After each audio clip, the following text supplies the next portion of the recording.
Olá pessoal, tudo bem? Eu sou Eduardo Garibaldi, aluno de Relações Internacionais aqui da FAAP, hoje em mais uma transmissão do OCA. Hoje com uma convidada mais do que especial e integrante do OCA também, a minha amiga Isa Siqueira. Tudo bem, Isa? Oi, Edu. Oi, pessoal. Tudo bem com vocês? Como o Edu me introduziu tão bem, eu sou a Isabela Siqueira, aluna de Relações Internacionais e membro ativa do OCAcast.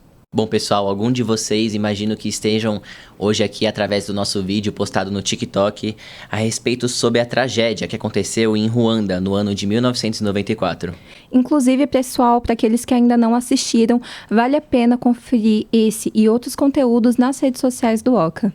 No vídeo abordamos sobre o genocídio em Ruanda, considerado por muitos especialistas um dos maiores ataques do mundo contemporâneo e as maiores tentativas de extermínio étnico da atualidade.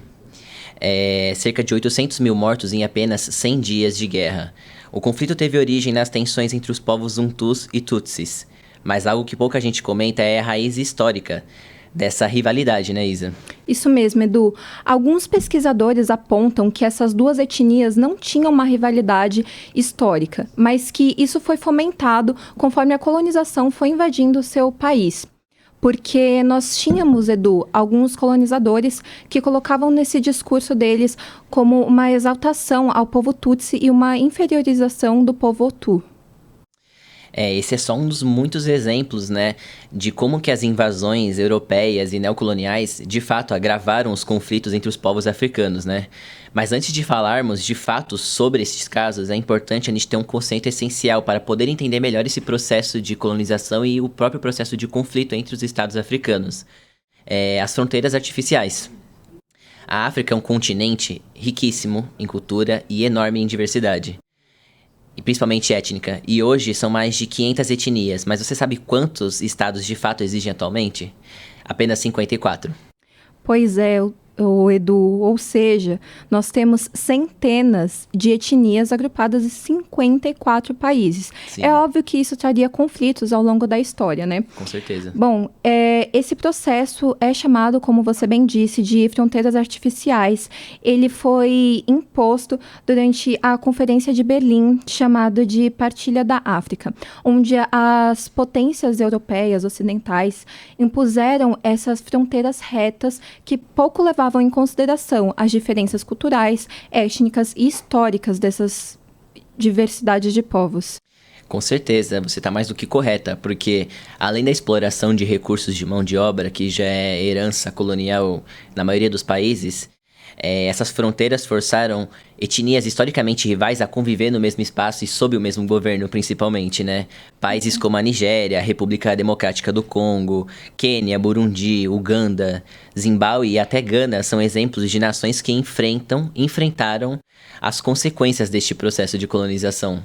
Pois é, Edu, a gente gostaria de trazer um destaque aqui para a Nigéria, que é um dos países mais instáveis do mundo, como mostrado em diversas pesquisas. E ele reúne grupos étnicos muito distintos, os Yorubás, Hausás e Igbos. Durante o domínio colonial, os europeus trouxeram uma narrativa e um discurso que muitos especialistas chamam de síndrome de nós contra eles. Então, nós tínhamos muçulmanos contra cristãos, nortistas contra sulistas, grupos étnicos uns contra os outros.